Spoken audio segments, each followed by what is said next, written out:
seperti yang terjadi sekarang ini, kesan kita mereka terima sebagai pembayaran honorarium atau fee itu berasal dari pencucian uang atau berasal dari kejahatan. Di Afrika Selatan misalnya, hal ini tegas-tegas dilarang betul.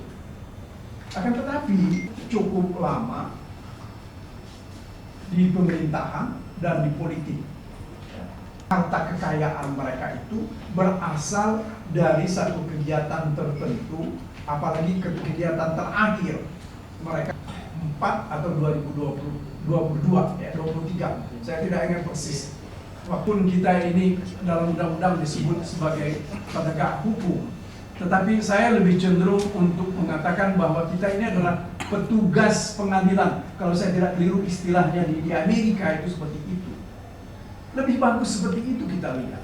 Kita ini bekerja untuk kepentingan hukum, untuk kepentingan di pengadilan. Ya.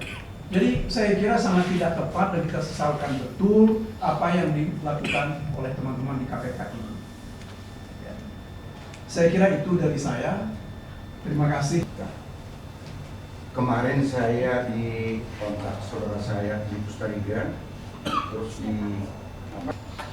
begitu kasus Hasto masukkan ke pengadilan mempersoalkan statusnya, saya coba ikutin, ya. Waktu aja juga sudah melantar hakim, ya.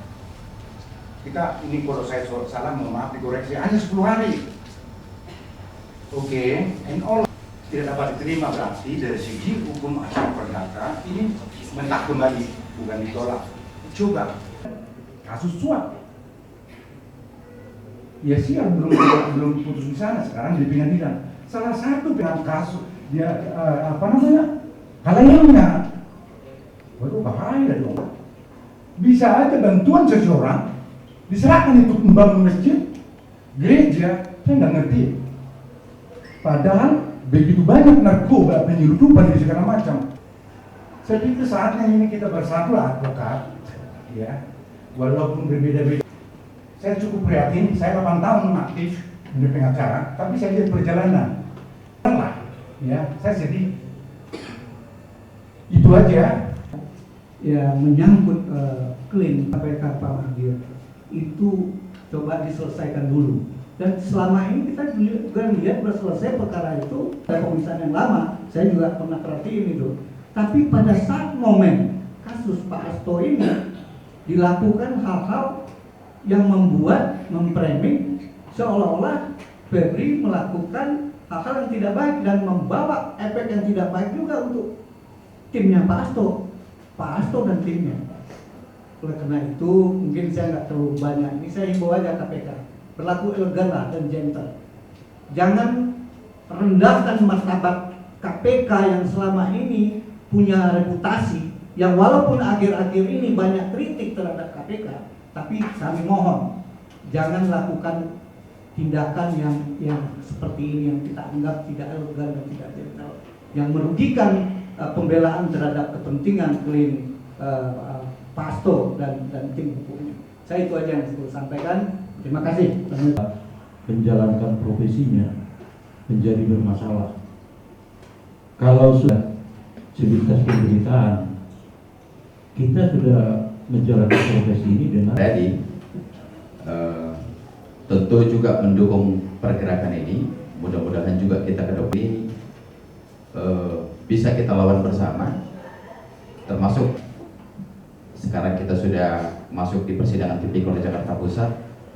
Tentu segala upaya, kalau kita bicara secara pribadi ya, untuk mempersoalkan, akan tetapi bagaimanapun juga kita ini dilindungi oleh undang-undang advokat di dalam melaksanakan proses. Nah, salah satu di antara langkah konkret yang kita lakukan sekarang ini yaitu membuat pernyataan. Selanjutnya tentu kita akan coba pikirkan lebih lanjut.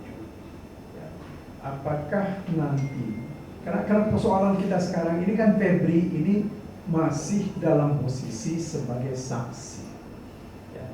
Saksi itu kewajiban semua orang untuk hadir kalau dipanggil oleh aparat penegak hukum.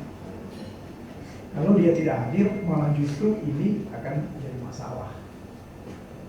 Saya kira ini juga tentu nanti kita mesti coba lihat apakah kalau seandainya yang terburuk terjadi, ya, mereka tak jadi tersangka kemudian jadi terdakwa.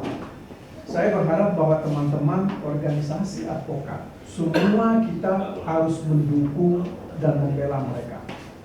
Sebab bagaimanapun juga terlepas dari organisasi dia tempat dia berinduk, tetapi tindakan KPK ini menurut hemat saya bukan hanya sekedar mencederai kewenangan dari organisasi, tetapi ini justru merusak harkat dan martabat advokat. Ini yang harus kita lawan. Bentuk perlawanan ini salah satunya yang sudah kita lakukan. Untuk selanjutnya perlawanan lebih lanjut tentu kita juga akan lakukan hal-hal yang terukur. Ya, dalam arti bahwa kita akan coba lihat ketentuan-ketentuan undang-undang advokat dan kewenangan-kewenangan KPK. Ini mungkin kalau perlu nanti kita coba lihat apakah memang ada kewenangan yang melekat pada aparat penegak hukum terkait dengan penerimaan honorarium atau fee dari seorang advokat. Ya, kalau perlu ini mungkin kita coba lihat nanti aturan-aturan mainnya, kita coba uji di Mahkamah Konstitusi sebagai satu benteng perlindungan ya untuk kita semua. Yang saya khawatir itu terus terang sepanjang yang saya baca, kita ini tidak mempunyai ketentuan yang tegas mengenai honorarium dari advokat. Ini problem kita di situ.